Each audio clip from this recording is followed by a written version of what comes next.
ಬೆಂಗಳೂರಿನಲ್ಲಿ ಹೊಸ ನಿಯಮಗಳು, ಬೀದಿ ಬದಿ ವ್ಯಾಪಾರ ಬಂದ್, ಪಾದಚಾರಿಗಳ ಸುರಕ್ಷಿತ ಸಂಚಾರಕ್ಕೆ ಪ್ರತ್ಯೇಕ ನೀತಿ, ನಿರ್ದಿಷ್ಟ ರಸ್ತೆಗಳಲ್ಲಷ್ಟೇ ಬೀದಿ ಬದಿ ವ್ಯಾಪಾರಕ್ಕೆ ಅವಕಾಶ, ಪಾದಚಾರಿ ಮಾರ್ಗಗಳಲ್ಲಿ ಸಾರ್ವಜನಿಕರ ಸುರಕ್ಷಿತ ಓಡಾಟಕ್ಕೆ ಅನುವು ಮಾಡಿಕೊಡಲು ಪ್ರತ್ಯೇಕ ನೀತಿ ರೂಪಿಸಲು ತೀರ್ಮಾನಿಸಲಾಗಿದೆ. ಮುಖ್ಯ ರಸ್ತೆ ಮತ್ತು ಉಪಮುಖ್ಯ ರಸ್ತೆಗಳಲ್ಲಿ ಬೀದಿ ಬದಿ ವ್ಯಾಪಾರ ನಿರ್ಬಂಧಿಸಲಾಗುವುದು ಎಂದು ಉಪಮುಖ್ಯಮಂತ್ರಿ ಡಿಕೆ ಶಿವಕುಮಾರ್ ತಿಳಿಸಿದ್ದಾರೆ.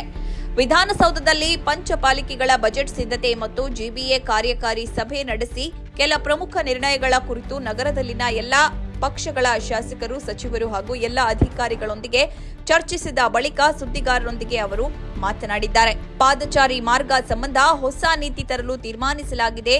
ನಾಗರಿಕರು ಪಾದಚಾರಿ ಮಾರ್ಗಗಳಲ್ಲಿ ಸಂಚರಿಸಲು ಪರದಾಡುವಂತಾಗಿದೆ. ಬೀದಿ ಬದಿ ವ್ಯಾಪಾರಿಗಳು ಪಾದಚಾರಿ ಮಾರ್ಗಗಳನ್ನು ಒತ್ತುವರಿ ಮಾಡಿಕೊಂಡಿದ್ದಾರೆ. ಹೀಗಾಗಿ ಅವರಿಗೆ ಪ್ರತ್ಯೇಕ ಜಾಗ ಕಲ್ಪಿಸಿ ಜನರ ಸುಗಮ ಸಂಚಾರಕ್ಕೆ ಅವಕಾಶ ಮಾಡಿಕೊಡಲಾಗುವುದು. ಬೀದಿ ಬದಿ ವ್ಯಾಪಾರಕ್ಕೆ ನಿರ್ದಿಷ್ಟ ರಸ್ತೆಗಳನ್ನು ಕಾಯ್ದಿರಿಸಲು ಎಲ್ಲಾ ಶಾಸಕರು ಒಮ್ಮತದ ಅಭಿಪ್ರಾಯ ವ್ಯಕ್ತಪಡಿಸಿದ್ದಾರೆ ಎಂದು ಹೇಳಿದ್ದಾರೆ.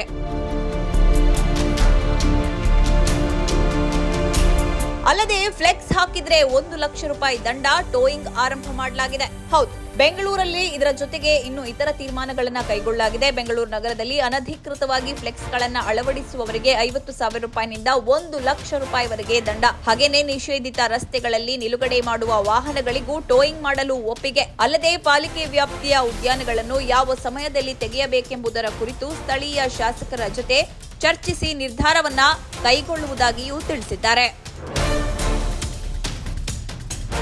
ಗುರುತಿನ ಚೀಟಿ ಕಡ್ಡಾಯ. ಹಗಲಿನಲ್ಲಿ ವ್ಯಾಪಾರ ಮಾಡಿದ ಬಳಿಕ ರಾತ್ರಿ ತಳ್ಳು ಗಾಡಿಯನ್ನು ಅಲ್ಲಿಯೇ ಬಿಟ್ಟು ಹೋಗುತ್ತಾರೆ. ಇಂಥ ಗಾಡಿಗಳನ್ನು ವಸ್ತುಗಳ ಸಮೇತ ತೆರವುಗೊಳಿಸಲಾಗುವುದು. ಈವರೆಗೆ ನಗರದಲ್ಲಿ 60,000 ಬೀದಿ ಬದಿ ವ್ಯಾಪಾರಿಗಳು ನೋಂದಣಿ ಮಾಡಿಕೊಂಡಿದ್ದಾರೆ. ಈ ಪೈಕಿ 30,000 ಮಂದಿ ವಾಹನಕ್ಕೆ ಮನವಿ ಮಾಡಿಕೊಂಡಿದ್ದಾರೆ. ಈ ಸಂಬಂಧ ಟೆಂಡರ್ ಕರೆಯಲಾಗಿದೆ. ಗುರುತಿನ ಚೀಟಿ ಹೊಂದಿದ್ದವರಿಗೆ ಮಾತ್ರ ವ್ಯಾಪಾರ ಮಾಡಲು ಅವಕಾಶ ನೀಡಲಾಗುವುದು. ಗುರುತಿನ ಚೀಟಿ ಹೊಂದಿಲ್ಲದವರಿಗೆ ಬೀದಿ ಬದಿಯಲ್ಲಿ ವ್ಯಾಪಾರ ಮಾಡಲು ಅನುಮತಿ ನೀಡುವುದಿಲ್ಲ ಎಂದು ಡಿಸಿಎಂ ಹೇಳಿದ್ದಾರೆ. ನಾಗರಿಕರು ಪಾದಚಾರಿ ಮಾರ್ಗಗಳಲ್ಲಿ ಸಂಚರಿಸಲು ಪರದಾಡುವಂತಾಗಿದೆ. ಬೀದಿ ಬದಿ ವ್ಯಾಪಾರಿಗಳು ಪಾದಚಾರಿ ಮಾರ್ಗಗಳನ್ನು ಒತ್ತುವರಿ ಮಾಡಿಕೊಂಡಿದ್ದಾರೆ. ಹೀಗಾಗಿ ಅವರಿಗೆ ಪ್ರತ್ಯೇಕ ಜಾಗ ಕಲ್ಪಿಸಿ ಜನರ ಸುಗಮ ಸಂಚಾರಕ್ಕೆ ಅವಕಾಶ ಮಾಡಿಕೊಡಲಾಗುವುದು. ಬೀದಿ ಬದಿ ವ್ಯಾಪಾರಕ್ಕೆ ನಿರ್ದಿಷ್ಟ ರಸ್ತೆಗಳನ್ನು ಕಾಯ್ದಿರಿಸಲು ಶಾಸಕರು ಒಮ್ಮತದ ಅಭಿಪ್ರಾಯ ವ್ಯಕ್ತಪಡಿಸಿದ್ದಾರೆ. ಅನಧಿಕೃತ ಫ್ಲೆಕ್ಸ್ಗೆ 50,000ದಿಂದ 1 ಲಕ್ಷ ರೂಪಾಯಿ ದಂಡ. ನಗರದಲ್ಲಿ ಅನಧಿಕೃತವಾಗಿ ಫ್ಲೆಕ್ಸ್ಗಳು ಅಳವಡಿಸುವವರಿಗೆ 1 ಲಕ್ಷ ರೂಪಾಯಿವರೆಗೆ ದಂಡ ವಿಧಿಸಲಾಗುವುದು ಎಂದು ಉಪಮುಖ್ಯಮಂತ್ರಿ ಡಿಕೆ ಶಿವಕುಮಾರ್ ಎಚ್ಚರಿಕೆಯನ್ನ ಕೂಡ ಕೊಟ್ಟಿದ್ದಾರೆ. ಜಿಬಿಎ ವ್ಯಾಪ್ತಿಯಲ್ಲಿ ಫ್ಲೆಕ್ಸ್ಗಳ ಹಾವಳಿಗೆ ಕಡಿವಾಣ ಬೀಳ್ತಾ ಇಲ್ಲ. ಕಾಂಗ್ರೆಸ್ ಸೇರಿದಂತೆ ಎಲ್ಲಾ ಪಕ್ಷದವರು ಫ್ಲೆಕ್ಸ್ಗಳನ್ನ ಹಾಕುತ್ತಿದ್ದಾರೆ. ಇನ್ನು ಮುಂದೆ ಹುಟ್ಟುಹಬ್ಬ, ಹಬ್ಬದ ಶುಭಾಶಯ ಕೋರಿ ಫ್ಲೆಕ್ಸ್ ಹಾಕುವವರಿಗೆ ಪ್ರತಿ ಫ್ಲೆಕ್ಸ್ಗೆ 50,000 ರೂಪಾಯಿನಿಂದ 1 ಲಕ್ಷ ರೂಪಾಯಿವರೆಗೆ ದಂಡ ಹಾಕಲಾಗುವುದು. ಅಲ್ಲದೆ ಜಾಹೀರಾತು ಪ್ರದರ್ಶನಕ್ಕೆ ನಿರ್ದಿಷ್ಟ ರಸ್ತೆಗಳನ್ನು ಗುರುತಿಸಿ ಅಂತಹ ಕಡೆ ಪಾಲಿಕೆಗಳಿಂದ ಅನುಮತಿ ಪಡೆದು ಅಳವಡಿಸಿಕೊಳ್ಳಬಹುದು. ಇದರ ಹೊರತಾಗಿಯೂ ಅನಧಿಕೃತ ಫ್ಲೆಕ್ಸ್ಗಳನ್ನು ಅಳವಡಿಸಿದರೆ ನಿರ್ದಾಕ್ಷಿಣ್ಯ ಕ್ರಮ ಕೈಗೊಳ್ಳಲಾಗುತ್ತದೆ. ಈ ಸಂಬಂಧ ಪೊಲೀಸ್ ಹಾಗೂ ಪಾಲಿಕೆ ಅಧಿಕಾರಿಗಳಿಗೆ ಜವಾಬ್ದಾರಿ ವಹಿಸಲಾಗಿದೆ. ಪಾಲಿಕೆ ವ್ಯಾಪ್ತಿಯ ಉದ್ಯಾನಗಳನ್ನು ಯಾವ ಸಮಯದಲ್ಲಿ ತೆಗೆಯಬೇಕೆಂಬುದರ ಕುರಿತು ಸ್ಥಳೀಯ ಶಾಸಕರ ಜೊತೆ ಚರ್ಚಿಸಿ ಅಂತಿಮ ತೀರ್ಮಾನವನ್ನು ಕೂಡ ಕೈಗೊಳ್ಳಲಾಗುತ್ತೆ.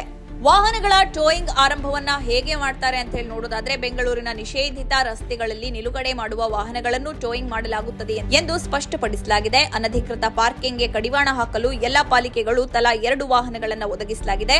ನಿಷೇಧಿತ ರಸ್ತೆಗಳಲ್ಲಿ ನಿಲುಗಡೆ ಮಾಡುವ ವಾಹನಗಳನ್ನು ಟೋಯಿಂಗ್ ಮಾಡಲಾಗುತ್ತೆ. ಅಲ್ಲದೆ ರಸ್ತೆ ಬದಿಯಲ್ಲಿ ವಾರ, ತಿಂಗಳುಗಳಿಂದ ನಿಲ್ಲಿಸಿರುವ ಹಳೆಯ ವಾಹನಗಳನ್ನು ತೆರವುಗೊಳಿಸಿ ನಿಗದಿತ ಜಾಗದಲ್ಲಿ ಡಂಪ್ ಮಾಡಲಾಗುವುದು. ಈ ಜವಾಬ್ದಾರಿಯನ್ನು ಪೊಲೀಸರಿಗೆ ನೀಡಲಾಗಿದೆ. ವಾಹನಗಳ ಡಂಪಿಂಗ್ಗಾಗಿ ಬೆಲ್ಲಹಳ್ಳಿ, ಮಿಟಗಾನಹಳ್ಳಿ, ಸೊಂಡೆಕೊಪ್ಪ, ಗಿಡ್ಡೇನಹಳ್ಳಿಯಲ್ಲಿ ಜಾಗ ಗುರುತಿಸಲಾಗಿದೆ. ಇದಲ್ಲದೆ ಇನ್ನೂ ಕೆಲ ಜಾಗಗಳನ್ನು ಗುರುತಿಸಿ ಪೊಲೀಸ್ ಇಲಾಖೆಗೆ ನೀಡಲಾಗುವುದು ಎಂದು ತಿಳಿಸಿದ್ದಾರೆ.